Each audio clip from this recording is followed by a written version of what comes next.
Go ahead. Welcome, welcome, welcome. Great to be here. My name is Tula Kabone, and the name of this podcast is Real Talk with Tula Kabone. I am blessed. First of all, I want to say, you know what I always say, anybody that know of me, I do have a radio show, 88.1 FM. I'm on every Monday between 5 and 6, and every every Thursday between 5 and 6. And the name of my show, this is the reason I'm saying this.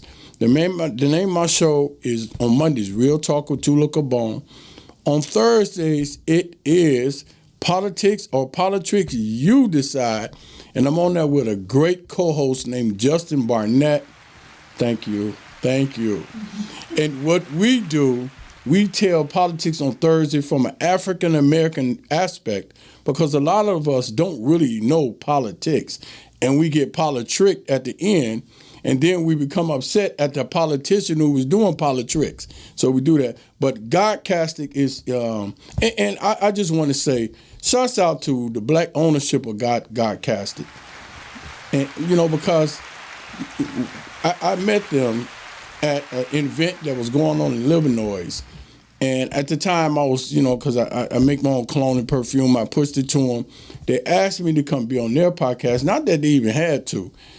So I had suggested that I wanted to do a podcast, and they kept me in their heavily memories.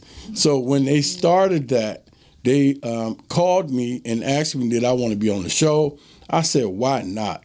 And, it's God, G-O-D, Castic, C-A-S-T-I-C. It's black owned. They pushing an agenda. And, let's give them a hand clap. Come on, y'all. Come on, y'all. We in church right now. Let's give an amen. But I just want to say I'm glad to be in this type of forum. I'm very big on black entrepreneurship, black business. And I think that we need to understand the importance of being financially able to do for self, as opposed to spending our money in areas where they're not catering to the needs of what we need in our community, or even respecting us as an individual. The only way we're going to rise is through financial prosperity, financial that is. And with the blessing of God, we got to use our wisdom to do what we got to do. So again, it's a podcasting. And if you want to be on podcasting, the phone number is 248-247-2335. And it's 248-247-2335. Give them a shot. And I really appreciate them genuinely. So Tula Kabone, what is Tula Kabone? Who is Tula Kabone? Tula Kabone is an African name, which means worker for the people. People often ask me, what's your name, Tula Kabone? Because in Africa, they gave you names that symbolizes your personality, right? And they weren't like America, and unfortunately, because we was disconnected from Africa as a result of being brainwashed through slavery, we created our own names, like Shaniqua, Shankwanda, which I call African hood names, right? But they still represent us as a people.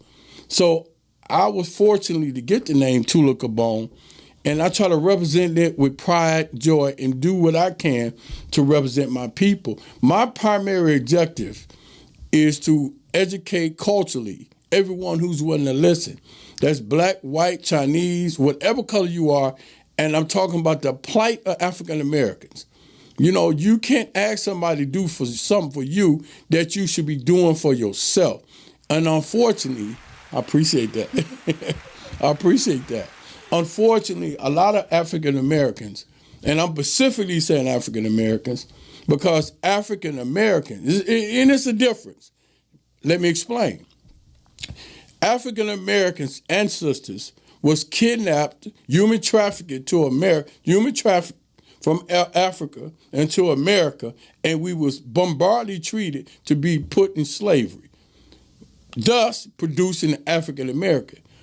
Black people who ancestors were not in slavery in America, that come over here from different countries, they're not African American. There's black people who are in America.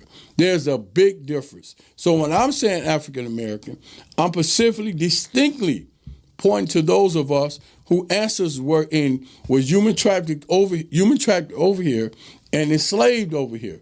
That's what I'm speaking about. So African American people have been taught from slavery to be great beggars and less producers, right? Great beggars and less producers. And today I want to come in on this first show talking about who are you? As a black person, most of us don't even know who we are, right? Because our history was originally stolen from us. African American, right? And what I tell people tell me oftentimes, well, I'm not African American, I'm black. Oh. And I tell them we the only people that's taught to denounce our mother country. You got Italian Americans embrace their people, Polish Americans embrace their culture, Ukrainian, black people, because of slavery, we was brainwashed to dislike our country, right? And it makes no sense to me. It's like divorcing your mom, hating your mom, when your mom was the best thing from you when you learn the history of your country. So again, for those who want ideas, African American people don't know who they are for the most part. So I gave a list of names that I come up with through the research that I have read, and also I bought a book with me that I was privileged to read. It's called Breaking the Chains of Psychological Slavery by a brother named Naim Akbar. Y'all see that? This book is important when you're trying to redevelop your mind to understand who you are, right? So this is the names of that I came up with, and some of us describing who we are. And some of you may not fit in the category. So I'm going to go with the first one, Negro. Sambo. Sambo is a bootlicker. Thug. Black man. Culturally confused. Faking the culture in front of black people.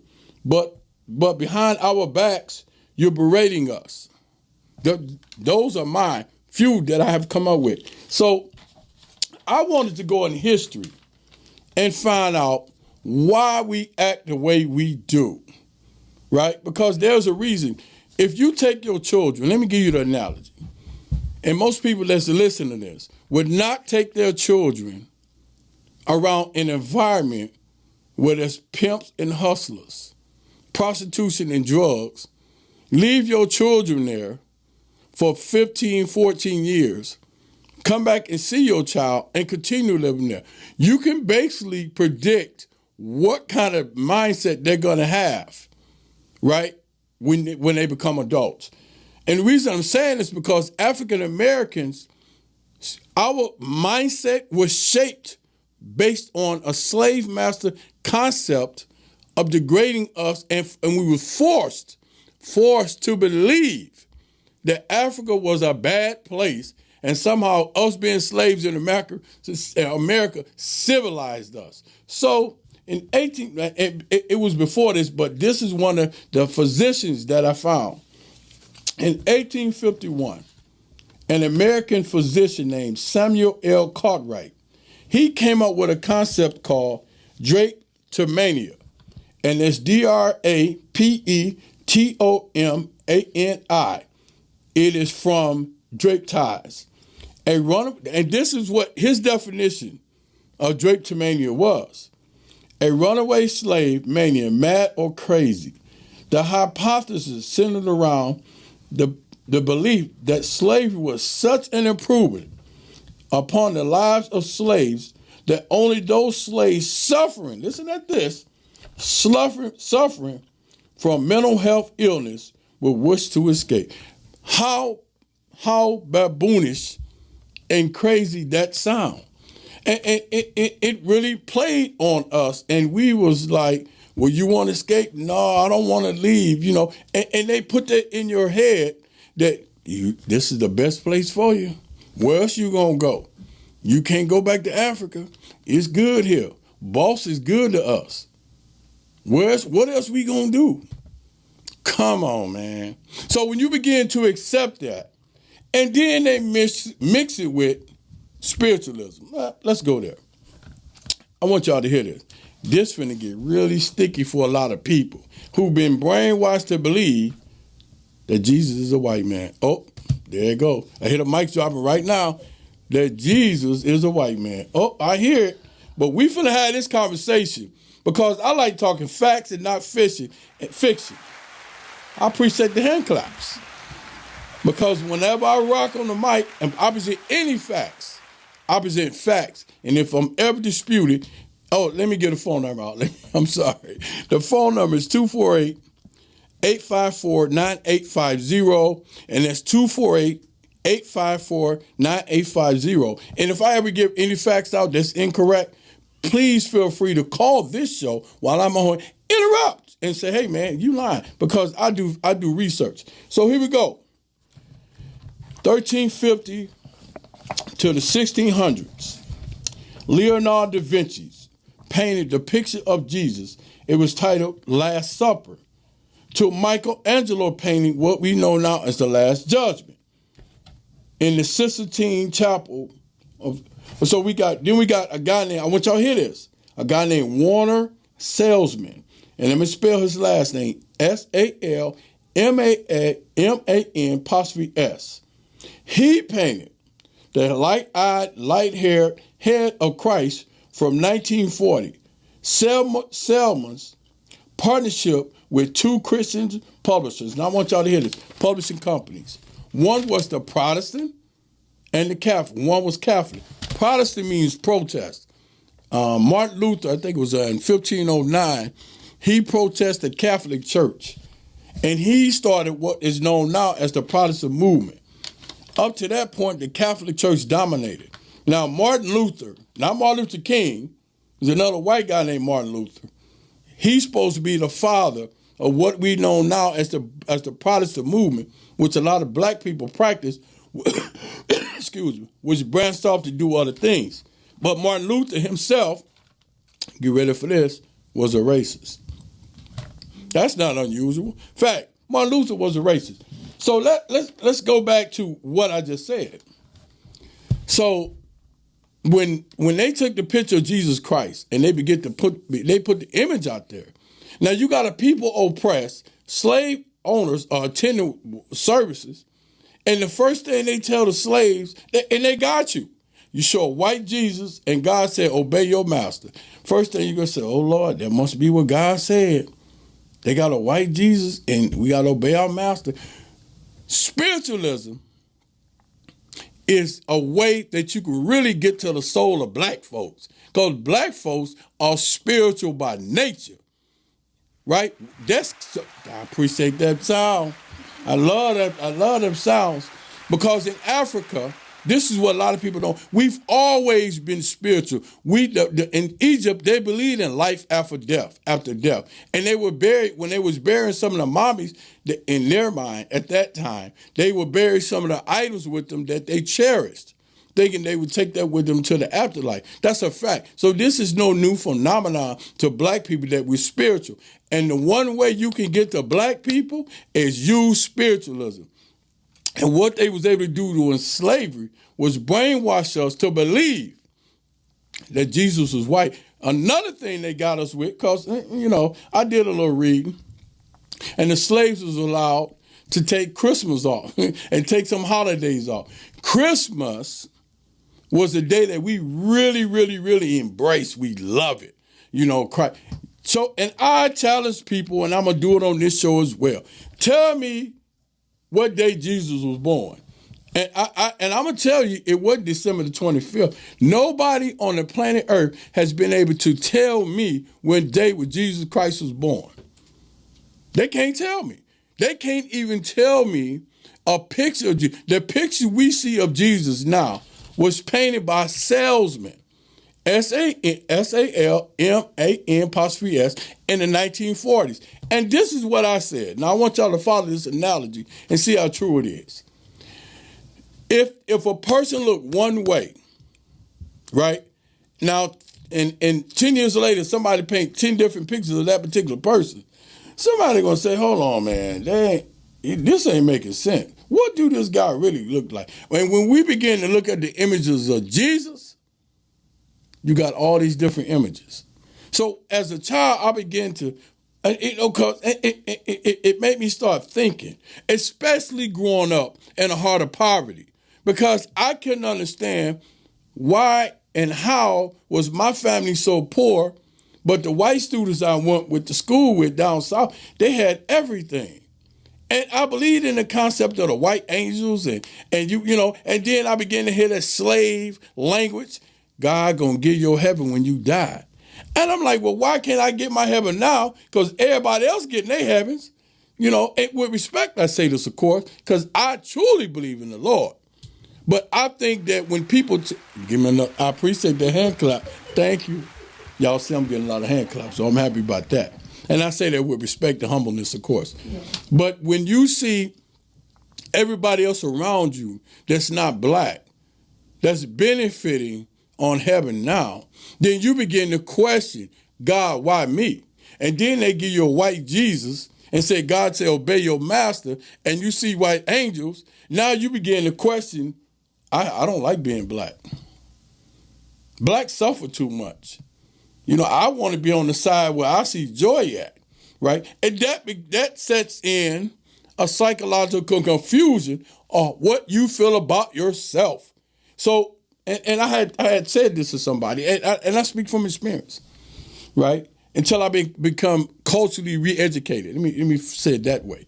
And when you go in a room with white people, when you miseducate about being black or made to feel shame of being black, because everything you see about black people is negative. So when you go in a room full of white, you feel like this sense of out of place. You don't know how to act. When a joke is said that could be racially hurt, you just laugh at the joke because you don't want to offend the people you in the room with, because you don't have the strength or the knowledge to know to love the skin that you in, right? You don't have that strength, so you go along to get along. When they make jokes that are racially derogatory, you laugh at them anyway. And you might even add on, yeah, my cousin, because you don't know. Right? You don't know who you are. When you begin to criticize your people and you say stuff like, yeah, them your cousins. Right? That's what we do. Come on now. Y'all know them your cousins. I don't want to deal with those people. Then when you see the same person saying that, go in the hood, what's up, bro? You like, man, pfft. Right? And I put that down here. What I said, culture confused, faking the culture in front of other black people, but behind our backs, berating us. Because I done seen black people who are in a position of power that can help black people. They smile in your face, but all the time they want to take your place. Backstabbers. Y'all know that song. When it's time to really promote black people, they do everything in their power not to do that, because they have been brainwashed to believe they're responsible for what every other black people do on the planet Earth. When it was OJ, they go OJ making us look bad. They go Pookie making us look bad. So what I tell black people, you're not going to assign the sins of black people on me as if I'm them. Do I assign the sins of your ancestors on you, starting with Thomas Jefferson, who would sleep with a 14-year-old girl named Sally Hemings, had 6 children with her, George Washington, who was a slave owner, who used to snatch the teeth out of slaves to put in his head, 13 of American presidents, 12 or 13 of them are slave owners, the Union leader of the Union soldiers, Ulysses S. Grant, owned a slave? Do I connect you with Jeffrey Dahmer? Do I? Or slave? No, you don't never, ever allow anybody to culture shame you. I like them hand claps. Thank you. We got to learn. When you love who you are, you know who you are, you stand on your business, right? You stand on your business. Some young people stand on your business. You not finna shame me, because I'm going to start talking about them Catholic priests. They're molested all on board. Let me start talking about the Greek history, right? Let me give you Greek history. So we just having a conversation, family. Let me give y'all Greek history. Greeks, I refer to some of them as freaks. Let me tell you why. The Greeks, political figures and people who was in position of power, had what they call a bathhouse. And this is what I'm saying, it's a fact. Check it out. They used to take 12-year-old boys in there and molest them up to the age 20 or 30 And those boys would go out what they would do, go to the mom. They would pay for them, or the mom would give them to them and say, I want you to teach my son. They would molest these boys in these bathhouses. It was an accepted practice. Once they got over 30 or 40, them boys went and married and had children with somebody else. And the process and the beat goes on and on. Right, they're not going to teach you that. They're not going to tell you that, but it's a fact, right? The island of Lesbo, where's that from? Lesbo means lesbians. That's fact. So whenever you try to talk about me and my people and compare me to the brother who lost his mind, who could not figure out how to function in society because society has rejected him as a black man, you done created poverty around his condition, so he don't know how to think. He's confused. And he do something way out the way, something that's super stupid, and first he thinks, oh, I'm scared of them black people. No, we should be afraid of you, Karen. Right? So, and I say that with respect. So I'm being sarcastic, but I say it with respect. Because I do not prescribe to an attitude. And people who know me, so let me put this out here in this atmosphere so we'll know. I'm not a person that believes that all white people are bad. That is just idiotic, more so than saying all black people are bad. But I do believe that America tries to make all white people bad. And what I mean by America, the construct of America, systematic racism exists in everything that we do in America. For instance, you don't see any white schools in America where they say that the proficiency rate of white students is that of a third grade and then the sixth grade. You don't see that, right? But you can go to any urban area in America and they're going to tell you that black students are failing, and guess who they are? Primarily black boys, right? And then they blame the black boys. Listen, they blame the black students because they are not engaging in what's going on in class. Maybe it's the subject matter, but soon as you go to the suburbs, to some of the white schools, they don't do that. They blame the parents. They blame the teachers. They put the blame where it's supposed to be. But in the black community, they blame the students. Sad but true, right? So that's what I mean by systematically structured that way. So when we begin to look at how America is structured, and we understand that the Frankenstein was made by those who brought us over here. So when you look at the names I gave, like I said, culture shaming. We know people that say that all the time. Them your people. I don't like eating at black restaurants. They nasty. Look how they act. Look at Sabrina. Every time I go in there, they got an attitude. Well, and what I tell people, and when I go somewhere, somebody got an attitude, I really try to really calm them down. Because you don't know what they went through. You don't know how much money they making. Let's have that conversation. What contributes to black thinking and poverty-stricken conditions. Minimum wage in Michigan went from $10.10 to $10.30 January of 2024, right? And anybody know that most minimum wage jobs go to who? Urban areas. Facts, right? Facts. We if we go look at McDonald's, we go look at the fast food restaurant in the urban areas, some of them got black people been there for years because that's all they've been taught. But when you go across to the suburbs, you see there's a younger generation of people there. And if they do have managers there, they're making enough money to really live, not just survive. Black people make money just to survive. That's another form of slavery, economical slavery. Facts, right? That's facts. So now you don't know what this woman being told or that brother being told. They might get ready to lose their house. So when they see you, they just transfer their anger because they don't know how to act. But you don't want to go there. But you go places where you've been called the N-word and they spit in your food. Facts.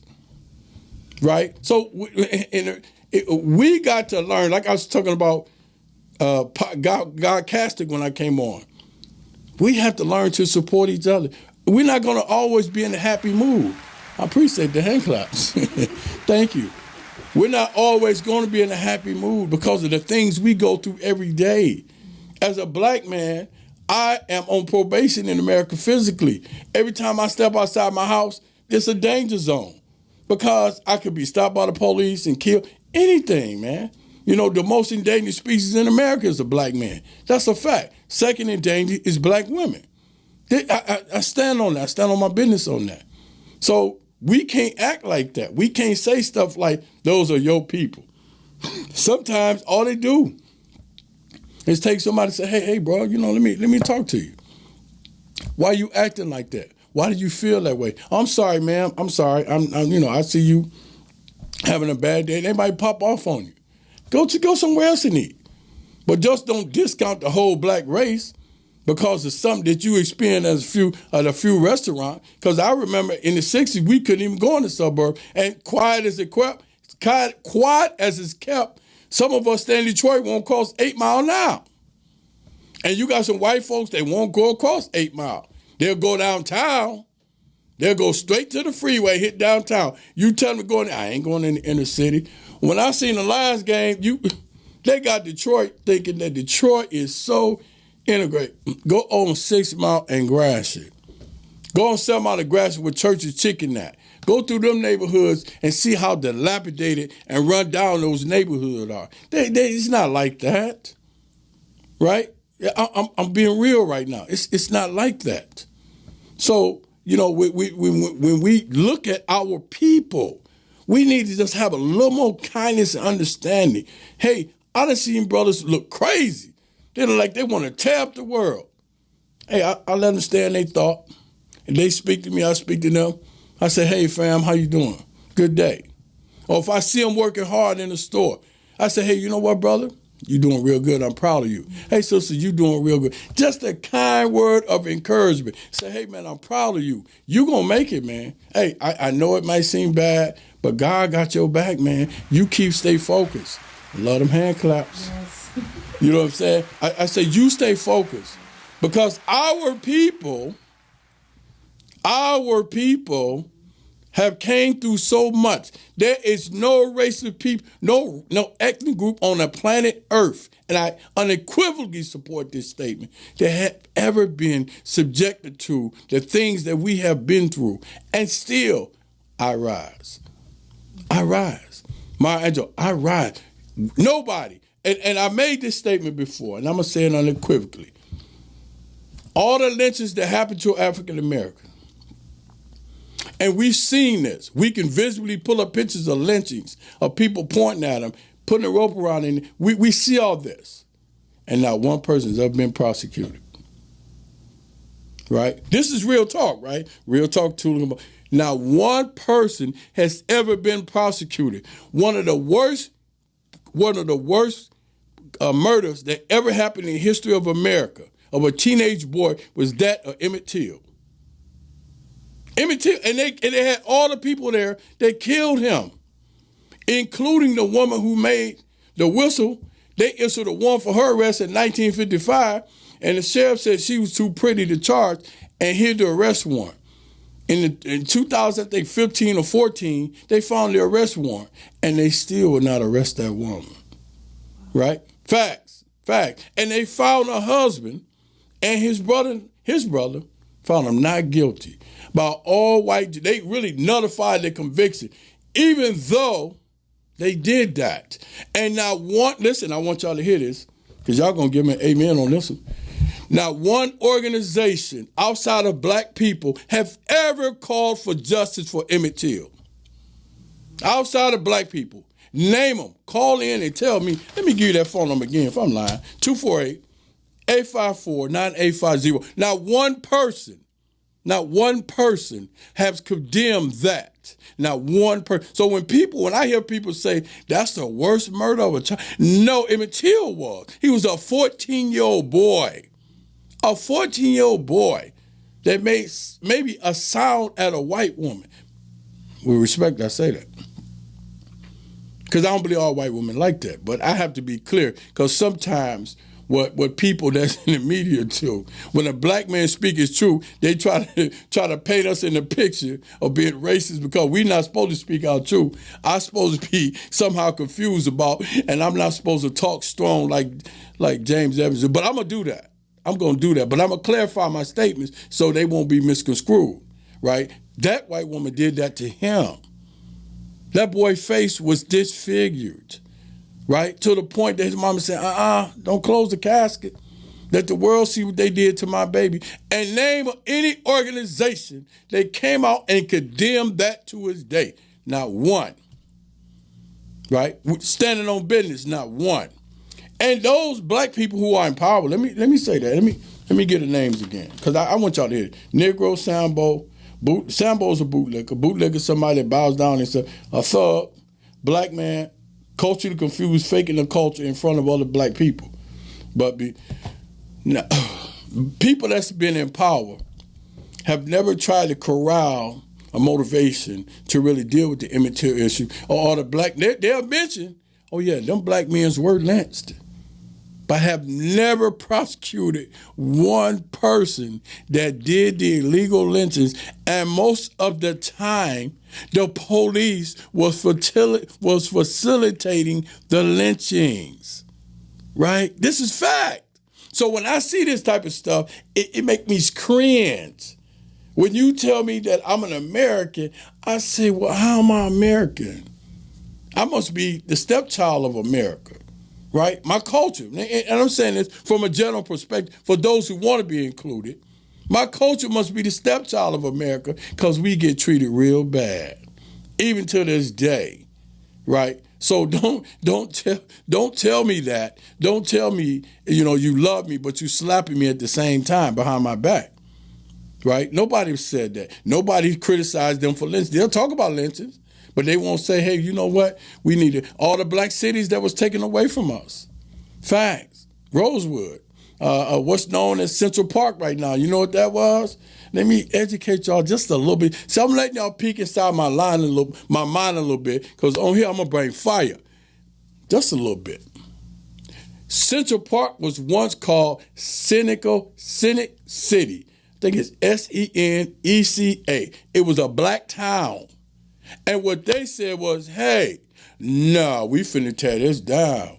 We finna get rid of this town, and we finna make this a park. Google it. Check it out for yourself. Go to YouTube. Check it out. Facts. They did that. They had black towns that existed that they started water parks on. They got rid of the people and started water parks on. Facts. They did that. Right? And it's important that we understand this stuff, man. Because if you learn all this stuff, then it makes you strong enough to speak your truth and stand on your business without you being ashamed of being black. I like them cheers. This is fact. And what I tell black people, when you learn what it is to be black and how blessed you are, not that, listen, we didn't choose racism. Racism chose us. Let me say that again. And I tell people this. I don't hit me with that. I didn't choose racism. Racism chose me. Racism tried to make me think that I should, and I'm going to say it, some people are going to get upset. Let me hold my breath. Try to make me think that if I act somewhat feminine or act gay, which I say that with respect, that I would be more accepted and more assimilated into what some white societies are not afraid of, right? Right? And I say that with respect to my brothers who are gay. But what society has been able to do, even to today, they don't want some brothers in the midst of their power now. They don't want that. I speak too strong, boisterous. I'm too culturally focused. They'll go get somebody else that like somebody that's not of a female stature, but they're black. They'll say, oh, but we do have somebody black, right? This is fact, what I'm saying. That was a design plan. Frances Cress Welsing spoke about it in the ISIS papers. She said she asked two black boys, right? This is what she said. She asked the black boy, who you want to be like, Martin Luther King? The black boy said, I want to be like Martin Luther King. I want to be like Flip Wilson, Geraldine. Because black men like Martin Luther King get killed. Which means that Geraldine, Flip Wilson acting like a woman, was a safe zone for him. That was his safe zone. He could function and he could be accepted in the concept of America. And if we look at America, as far as mainstream media, what do they have on there? MSNBC. right? And I'm being real right now, and I'm not knocking nobody, because when them brothers go on there who are somewhat, who are LBGQ, I think that's it, community, that's black, they do not speak up for black people like I do. They have that fear over their head. If I speak like that, I will lose my job. Well, somebody like me, like, man, I don't care about that. I have to speak like that. They have been feminized. Listen. They have been feminized to the point that they are afraid to be a strong Omega man, right? Because society has allowed them to feel, well, if you join in what we want you to be, then you can. How true is this? Let's see. What I say, culture confused. Just about every famous black actor that played in a gay role or wore a dress. That's a black man. Tell me I'm wrong. Tell me I'm wrong.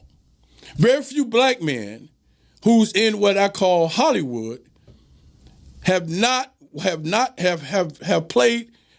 played a gay role or wore a dress. Very few of them. Ice Cube is one that I can recall that's never done that. Ice-T has never done that. But I want y'all to really search out, why is it so important for a black man in Hollywood to play a feminine role if you was not trying to feminize, y'all know what I'm saying, make our culture look at being confused about being a man and be feminized as if it's okay. And anybody that speak out on it, like David Chappelle, we're going to get rid of him. David Chappelle, I ain't wearing no dress. Cat Williams, or however, whatever you want to think about him, he said, I ain't doing that. Oh, okay, Cat Williams, we finna blackball you. Why it's so important if that's not the agenda? Talk to me, man. Talk to me. Because brothers like me, James Baldwin, Dick Gregory, you know what I'm saying? We not supposed to be having this type of strength. Because if I can wake up your mind, I'm going to get you to change your conditions. But if I get you to act like a thug, you're going to kill your own people. But if I wake up your mind and understand that that sister that you looking at, you want to hit, that's your queen. Hey, that any woman, listen to my words, any woman should not be beaten despite their race. Period. And if I can get brothers to just think and love who I am. When you see somebody in the hood struggling, I was at Family Dollar this morning, and it was an Arab lady. You know, all the senior citizens. I love seniors. Y'all gonna find out about me too. I go to bat for senior citizens. I swear I will. She had set a detergent on the side. She was coming back to get it. I grabbed her detergent. She looked at me in astonishment. And I said, hey, I'm going to take it to your car for you. And sat it in the back of her car, and she said, thank you. I was raised that way. Thank you for the hand clap. And that's the type of stuff that I'm trying to get brothers to understand. This is what we have to do instead of want to. And because we've been trained, let me say this, and I want to be clear about this.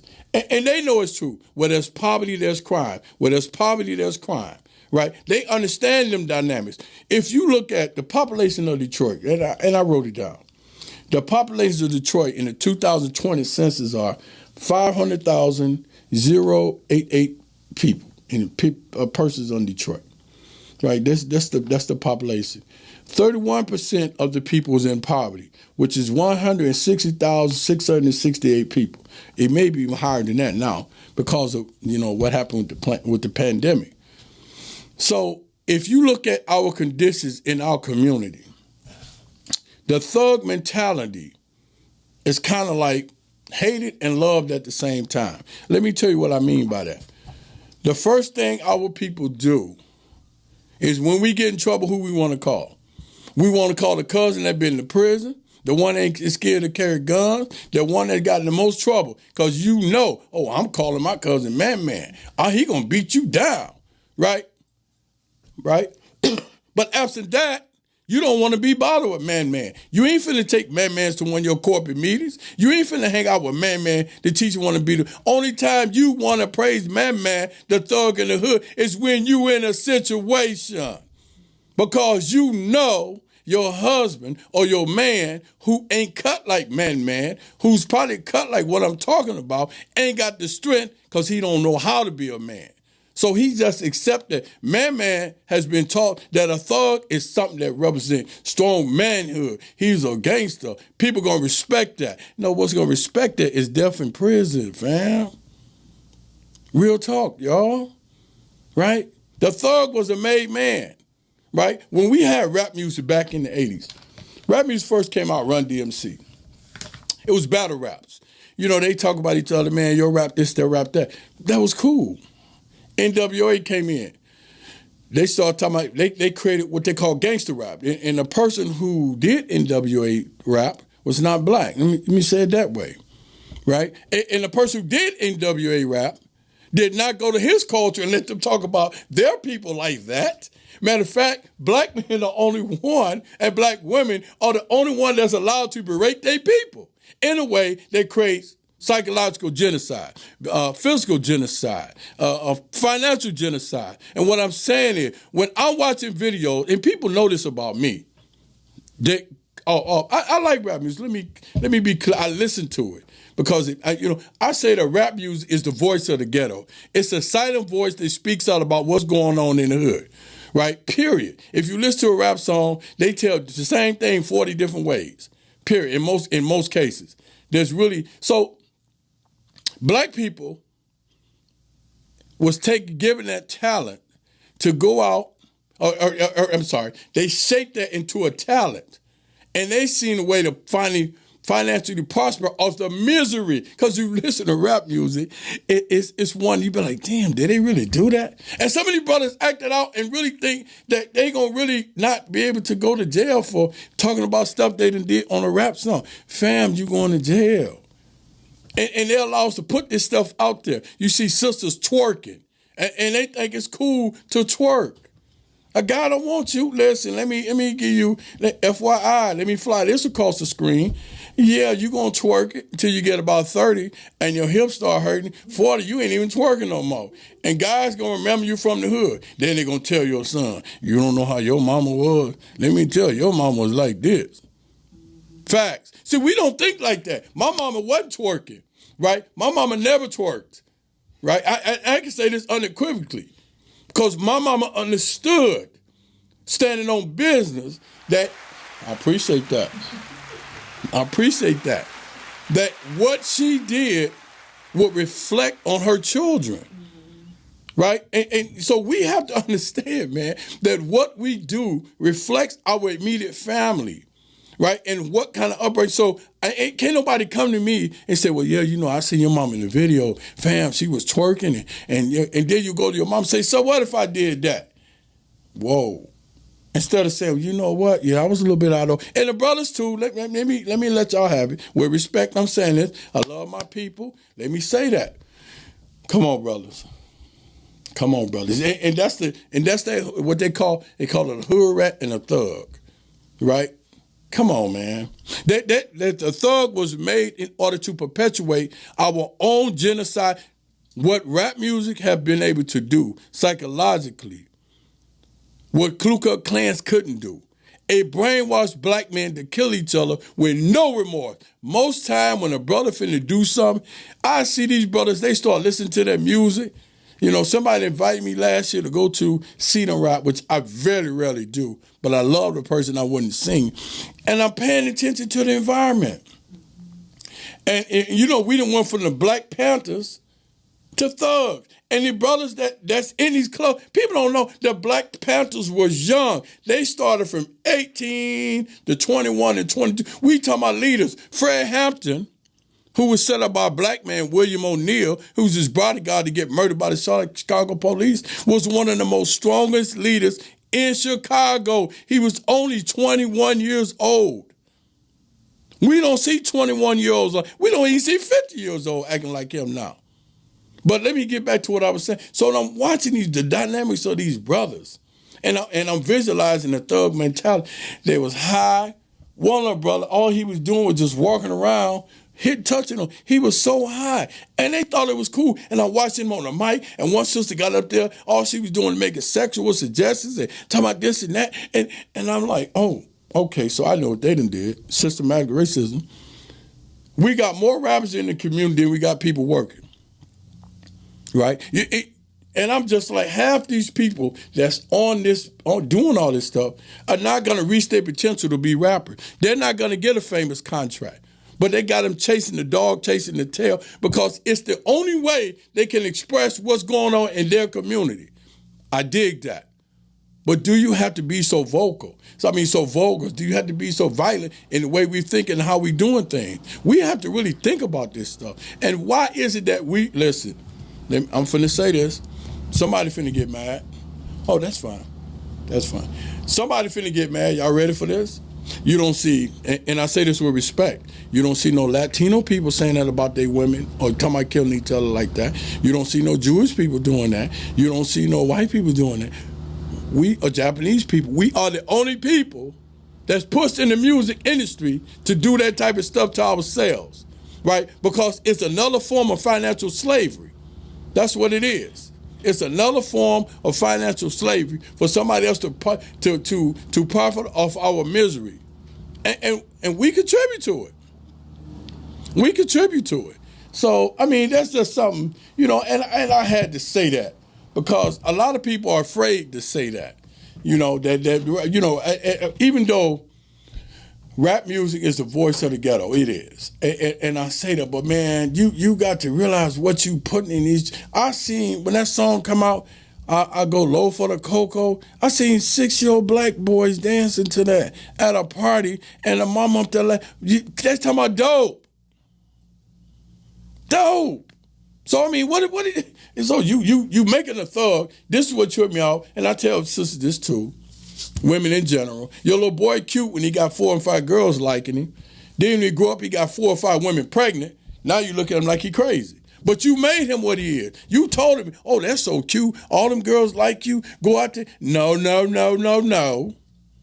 Let me get you together now, because I already see you finna do that. So let me get you together. That's not what a man do. A man, if he gets someone pregnant, he take care of his children. A man is responsible. Facts. A man is supposed to be the provider of the household. A man is supposed to make sure that his woman is loved, respected, and protected. That's what a man do. A man don't hit on his woman. Sure, women, and I tell brothers all the time, you ain't gonna never argue a woman. That's over. You might as well put the headphones on, bro, because she gonna say stuff about you that's gonna make you so mad, and you go, man, listen. That's the only thing they got to protect them. Women are like that, especially sisters. Whoop, whoop, they gonna be cutting, and the more they see, the more they gonna go. Shut up. And next thing you know, you done punched in her mouth in front of her children. They don't forget that. They remember you the bad guy. So now you done got comfortable because you can't deal with the fact that she's talking. Man, just leave. Then they might not even let you leave. They gonna step in front of the door. Where you going? You ain't going nowhere. You gonna hear like, oh, okay, no problem. What I do, I just say, okay, yep. Just sit there and listen. You understand what I'm saying? Yep.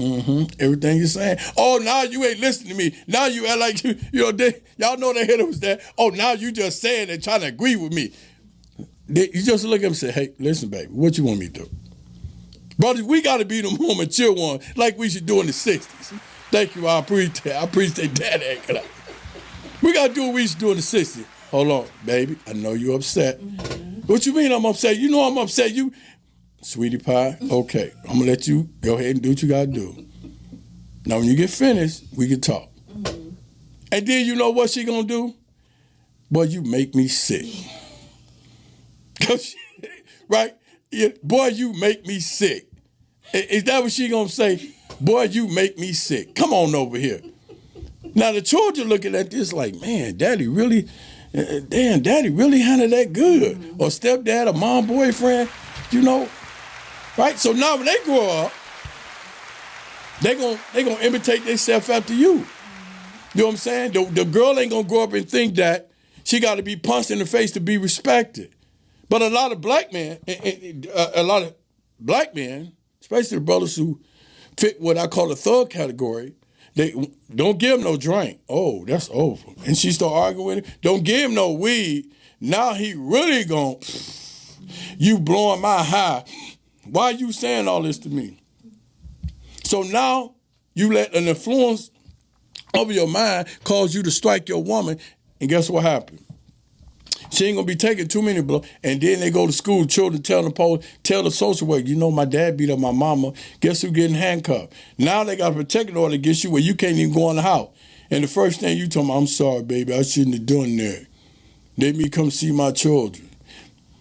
You should have thought about that, fam. And the question I ask people, let me ask you, let me put this thought out here. Do you want somebody punching on your daughter? Do you want somebody talking to your daughter like that?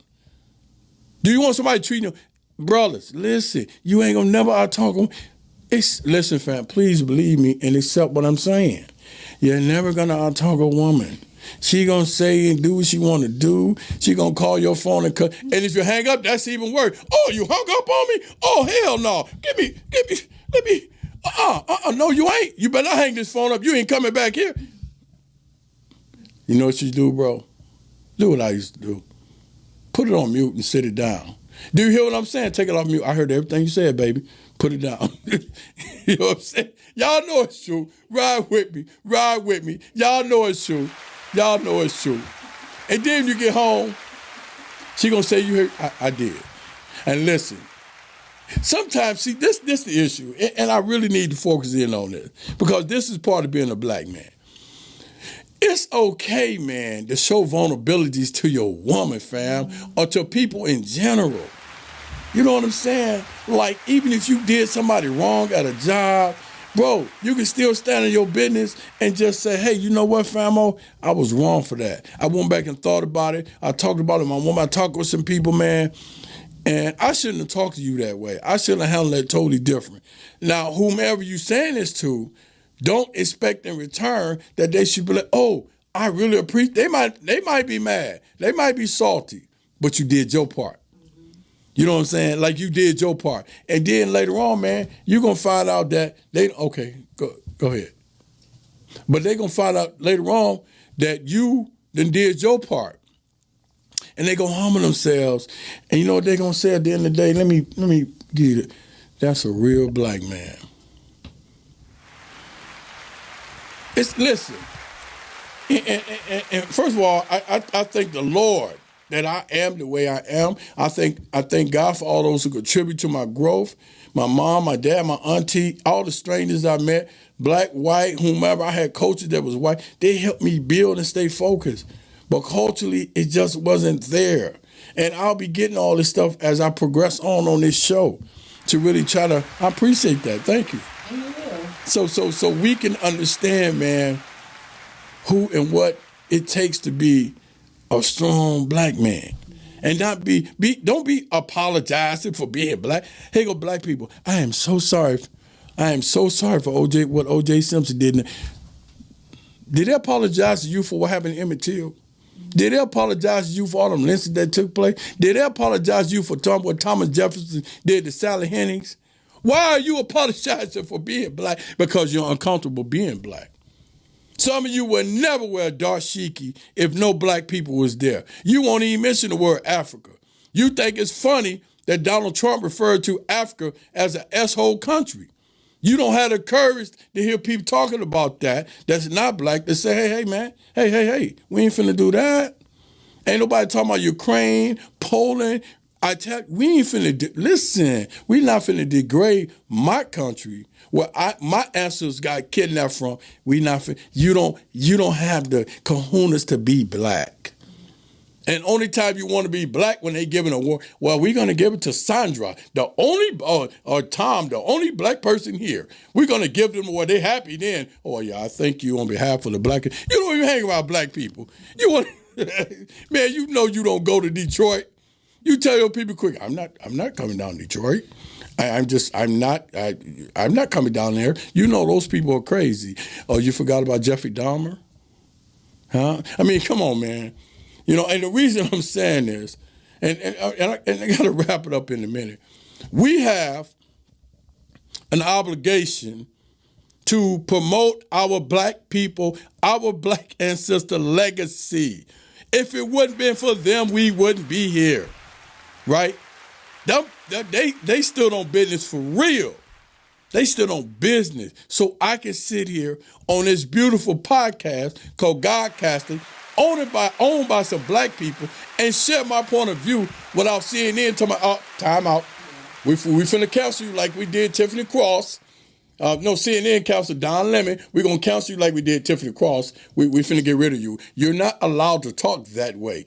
On this black radio station, WHPR, shouts out to them, Godcasted, I could talk and share with my people what we need to hear, right? We need to hear this stuff so we can heal, to know that you are beautiful, being loved, the skin that you in. There's nothing wrong with who you are, but you just need to understand what happened to make you what you are. That's what you need to understand. It ain't nothing being who you are. You have to understand what was done to make you what you are. Love who you are. Love the people around you. Amen. And just be kind, fam. You think, my time is wrapping up. This is what I tell young brothers. I tell our people in general, right? That time you thought about picking that gun up, shooting that person, bro, some stuff we do that's so emotional. Because we've been trained to be emotional, we destroy our whole life. Because pulling that bullet, you can't pull that back. That's gone. You can't pull some of the mistakes back. You made them, but you can't change them. And then some of the consequences we ain't ready to deal with. But hey, you know what? I enjoyed being on Godcasting today. I really enjoyed it. Look forward to seeing y'all next week. Hey, it's only going to be fire because this is what Tula Kabone say. I believe in facts and not fishing. I love my people unapologetically, and I love humanity as well. But accept me for who I am, and I love you. Power to the people, power to the people, power to the people. Thank you.